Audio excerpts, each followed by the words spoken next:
வணக்கம். பைபிளை முழுவதுமாக வாசிக்கும் நம் லட்சிய பயணத்திற்கு உங்களை அன்புடன் வரவேற்கிறேன். இன்று நாம் 1 சாமுவேல் 23வது அதிகாரத்தை வாசிக்க இருக்கிறோம். இதுவரை நாம் மொத்த நூல்களில் 21.69% நூல்களை வாசித்து முடித்துவிட்டோம். இன்னும் சில நூல்களை முடித்தால் நம் பயணம் வெற்றிகரமாகும். இன்றைய வாசிப்பின் மூலம் அந்த இலக்கை இன்னும் முன்னோக்கி நகர்த்துவோம். வாங்க தொடங்கவோம். கெய்லா நகரை தாவீது பாதுகாத்தல். பின்னர் பெலிஸ்தியர் கெய்லாவுக்கு எதிராக போர் தொடுத்து களஞ்சியங்களைக் கொள்ளையடிக்கின்றனர் என்று தாவீதுக்கு அறிவிக்கப்பட்டது. ஆதலால் தாவீது, நாம் சென்று இப்பெலிஸ்தியரை முறியடிக்கலாமா என்று ஆண்டவரிடம் ஆலோசனை கேட்டதற்கு ஆண்டவர் தாவீதிடம், நீ போய் பெலிஸ்தியரை முறியடித்து கெய்லாவை காப்பாற்று என்று பதிலளித்தார். ஆனால் தாவீதின் வீரர்கள் அவரை நோக்கி, நாம் யூதாவில் இருக்கும்போதே இப்படி அஞ்சுகிறோம். பெலிஸ்தியர் படைகளுக்கு எதிராக நாம் கெய்லாவுக்கு சென்றால் இன்னும் எவ்வளவு அஞ்சுவோம் என்றனர்.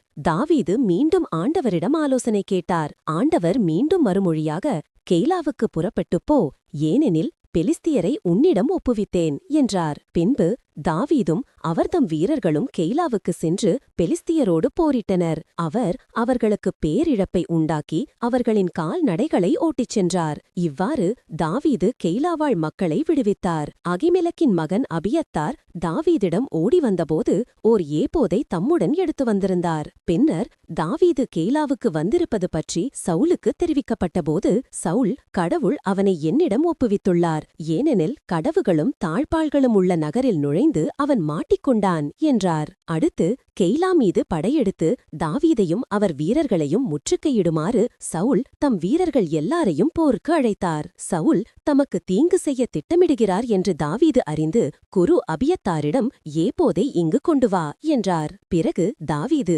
இஸ்ரவேலின் கடவுளாகிய ஆண்டவரே, என் பொருட்டு சவுல் கெய்லாவுக்கு வந்து அந்நகரை அழிக்க திட்டமிட்டுள்ளதை அடியான் நான் பன்முறை கேள்விப்பட்டேன். கெய்லாவின் குடிமக்கள் என்னை அவரிடம் ஒப்புவிப்பார்களா?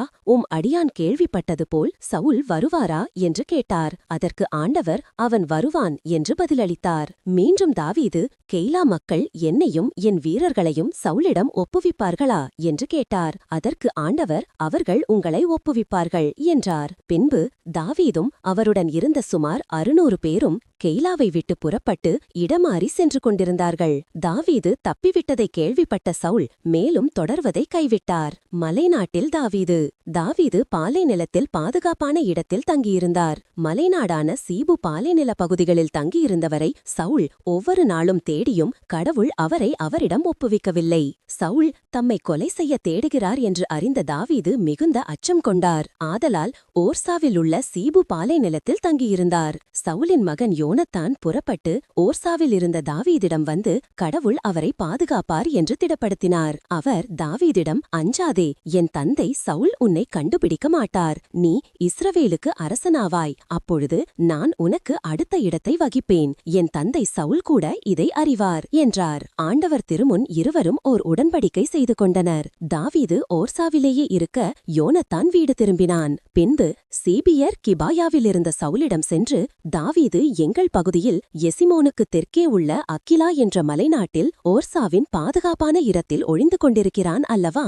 அரசே, விருப்பத்தின்படி இப்பொழுதே வாரும், அவனை நாங்களே அரசரிடம் ஒப்புவிக்கிறோம் என்று கூறினர். சவுல் அவர்களை பார்த்து, நீங்கள் என் மீது இரக்கம் காட்டியதால் ஆண்டவரின் ஆசியை பெறுவீர்களாக. நீங்கள் போய் அவன் நடமாடுகிற இடம் எதுவென்றும் யார் அவனை அங்கு பார்த்தவன் என்றும் இன்னும் நன்றாக ஆய்ந்து அறியுங்கள், ஏனெனில் அவன் மிகவும் சூழ்ச்சிமிக்கவன் என்று எனக்கு தெரிந்து வந்தது.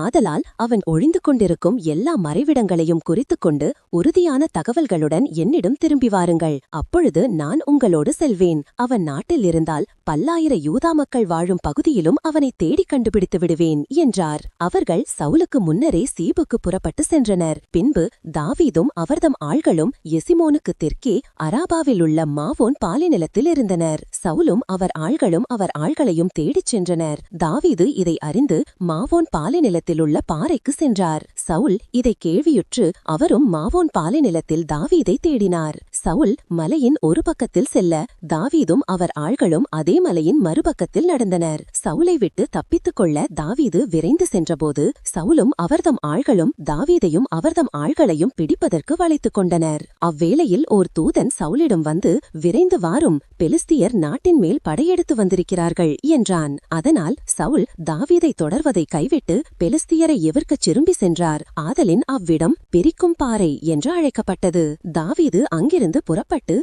ஏன்கேதில் உள்ள பாதுகாப்பான இடத்தில் தங்கினார். நாம் 1189 அதிகாரங்களில் 259 அதிகாரங்களை நிறைவு செய்துவிட்டோம். இன்னும் சில அதிகாரங்களை வாசித்தால் முழு பைபிளையும் முடித்து விடுவோம். நாளை அடுத்த அதிகாரத்தை பார்க்க சந்திப்போம். நாள்தோறும் இந்த பயணத்தில் நீங்களும் பங்கேற்றால் பைபிளை முழுமையாக வாசித்து முடிப்போம். இது நம் வாழ்க்கையிலும் ஆன்மாவிலும் பெரிய மாற்றத்தை ஏற்படுத்தும். இந்த பயணம் உங்களுக்கு நம்பிக்கையையும் சமாதானத்தையும் கொடுத்தால் இந்த வீடியோவை லைக் செய்யவும் சப்ஸ்கிரைப் செய்யவும் மறக்க வேண்டாம். பகிர்ந்து மற்றவர்களையும் இந்த பயணத்தில் சேருங்கள். நாளை மறக்காமல் வாருங்கள்.